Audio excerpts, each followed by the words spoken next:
rancangan Mau'izah di Duke TV. Assalamualaikum warahmatullahi wabarakatuh. Innal hamdalillah nahmaduhu wa nastahdihi wa nastaghfiruh. Allahumma salli wa sallim ala sayyidina Muhammad wa ala alihi wa sahbihi ajma'in, amma ba'd. Sidang penonton yang dirahmati Allah, alhamdulillah kita bertemu sekali lagi bersama saya Ustaz Azhar Latif dalam rancangan sepanjang Ramadan ini. Dan sebelum kita nak berkongsi tentang apa yang nak disampaikan pada hari ini, saya mengajak semua sidang penonton untuk yang masih lagi belum subscribe, maka tekan butang subscribe dan tekan butang notification di laman YouTube di Duke TV. Dan sidang penonton juga boleh share dan boleh ajak orang-orang yang lain untuk sama-sama mendapatkan siri-siri tazkirah yang akan dimuat naikkan di dalam laman web YouTube di Duke TV.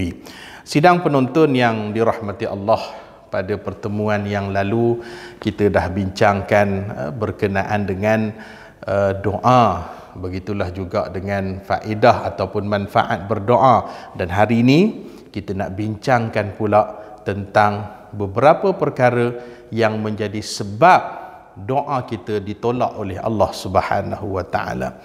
Di antara apa yang pernah dikongsikan oleh seorang ulama yang bernama Ibrahim bin Adham, apabila beliau ditanya berkenaan dengan apakah doa mereka itu diterima oleh Allah Subhanahu wa taala, maka Ibrahim bin Adham memberikan satu perkongsian, iaitulah kita katakan satu garis panduan untuk kita mengambil maklum tentang perkara-perkara yang menjadikan kita ataupun yang menjadikan doa kita ditolak oleh Allah Subhanahu wa taala. Yang pertamanya, apakah yang menjadikan doa ditolak oleh Allah Subhanahu wa taala? Iaitulah apabila kita mengaku Allah sebagai Tuhan tetapi kita tidak menunaikan hak-haknya. Maka hak Allah Subhanahu wa taala yang perlu dipenuhi oleh kita sebagai manusia, iaitulah untuk senantiasa beribadat kepada Allah Subhanahu wa taala, menghambakan diri kepada Allah, taat, patuh dan bertakwa kepada Allah Subhanahu wa taala. Kita tidak boleh menjadi seorang hamba yang tidak bersyukur, sedangkan Allah memberikan kepada kita nikmat, bermacam-macam nikmat yang Allah beri kepada kita, bermula daripada nikmat kehidupan, diberikan kepada kita nikmat keluarga, diberikan kepada kita nikmat harta, diberikan kepada kita nikmat berkerjaya, diberikan kepada kita nikmat, macam-macam nikmat yang kita tidak boleh nak hitung nikmat Allah Subhanahu wa taala tersebut.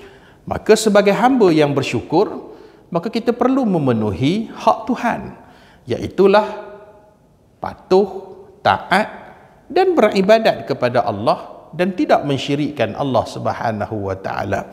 Maka untuk menjadikan doa kita diterima oleh Allah, maka kita kena menjadi orang yang berusaha untuk senantiasa memenuhi segala hak-hak Allah Subhanahu wa taala. Yang keduanya, sidang penonton yang dirahmati Allah, di antara sebab kenapa doa kita ditolak oleh Allah Subhanahu wa taala, iaitulah apabila kita mengaku yang kita ini cintakan Nabi SAW, tetapi dalam pada masa yang sama kita meninggalkan sunnah-sunnah Rasulullah SAW. Dan bila kita sebut sunnah ni, sidang penonton, subhanallah, banyak sunnah-sunnah Rasul SAW yang kita boleh kongsikan, yang kita boleh amalkan di dalam kehidupan kita.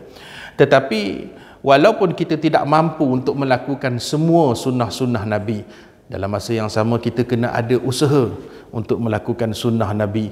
Sunnah-sunnah yang kadang-kadang mudah kita berjumpa dengan sesiapa pun di luar sana, kita ucapkan salam Assalamualaikum. Tak susah pun sidang penonton yang dirahmati Allah. Kita bertemu dengan orang-orang yang lain, kita mengukir senyuman kita bersama dengan orang, tak menunjuk muka yang masam. Itu juga sunnah Nabi SAW. Dan bukan dikatakan sunnah tu nak nyimpan janggut saja, tak, banyak lagi sunnah Rasul SAW yang kita perlu amalkan. Kita tak nak jadi orang yang mengaku cinta Rasul, tapi dalam masa yang sama sunnah kita abaikan. Kita tengok orang yang buat perarakan Maulidur Rasul kadang-kadang, setengah-setengah tu buat ceramah Maulidur Rasul, buat majlis cerita tentang Nabi ni sebagai role model, Nabi ni begitu begini, tapi dalam masa yang sama kebersihan masjid tak dijaga. Habis-habis kenuri makan minum dengan tulang ayam, tulang ikan, tulang dinosaur, tulang apa semua tinggal atas lantai. Ini tak menunjukkan satu sikap yang baik. Ini yang perlu kita perbaiki. Mudah-mudahan doa kita diterima oleh Allah Subhanahu wa taala. Yang ketiganya sidang penonton yang dirahmati Allah, di antara sebab kenapa doa kita ditolak oleh Allah Subhanahu wa taala ialah apabila kita percaya kepada Al-Quran tetapi kita tidak mengamalkan dia. Al-Quran ini bukan hanya sekadar untuk dibaca, bukan sekadar untuk difahami, mengangguk dengar ustaz cerita tentang Quran, tafsir Quran sebagainya, tetapi Al-Quran ini perlu diamalkan. Apa yang terkandung di dalam Al-Quran itu kita perlu amalkan, kita perlu laksanakan. Kalau dalam Al-Quran menyuruh kita melakukan sesuatu perkara, maka kita kena amalkan. Kalau Al-Quran itu perlu melarang kita untuk melakukan sesuatu perkara, maka kita perlu hentikan. Dan apa sahaja yang ada di dalam Al-Quran itu, maka ia perlu diamalkan di dalam kehidupan kita, kerana Al-Quran adalah merupakan satu buku panduan yang diturunkan oleh Allah Subhanahu wa taala kepada kita, yang kita sendiri tidak mampu untuk menjadikan kehidupan kita ini sempurna, melainkan berpandukan kepada Al-Quran yang telah diturunkan oleh Allah Subhanahu wa taala. Dan yang keempatnya sidang penonton yang dirahmati Allah, apakah sebabnya doa kita ditolak oleh Allah Subhanahu wa taala? Iaitulah di antaranya kamu mengaku syurga itu benar tetapi kamu lari daripadanya, dan kamu mengaku neraka itu benar tetapi berlari pula kamu masuk ke dalamnya. Syurga dan neraka disediakan oleh Allah di akhirat kelak untuk membalas segala amalan kehidupan kita. Kita sedia maklum syurga disediakan kepada orang-orang yang melakukan kebajikan, neraka disediakan kepada orang-orang yang melakukan dosa dan maksiat kepada Allah. Maka di mana kita meletakkan diri kita? Cuba kita renung diri kita setiap hari, kita muhasabah. Berapa banyak amalan yang kita lakukan yang menjadikan kita layak dan berhak mendapat syurga Allah? Dan berapa pula dosa, maksiat, salah silap yang kita lakukan yang menjadikan esok kita dicampakkan ke dalam neraka Allah wal'ayazubillah. Maka muhasabah diri kita, senantiasa kita melihat, menilai diri kita supaya kita mampu membuat koreksi, pembetulan di dalam kehidupan kita. Kalaulah kita muhasabah, kita hitung-hitung, kurangnya amalan aku, maka buat banyak amal ibadat supaya kita layak mendapat syurga Allah Ta'ala. Kalau kita rasa kita ada melakukan salah dan silap, cepat-cepat kita mohon kepada Allah Subhanahu wa Ta'ala supaya apa? Supaya Allah Ta'ala berikan keampunan dan menyelamatkan kita daripada masuk ke dalam neraka Allah Subhanahu wa Ta'ala. Dan apabila kita senantiasa bermuhasabah dan berusaha untuk menyelamatkan diri kita, ini adalah merupakan di antara sebab Allah menerima doa kita.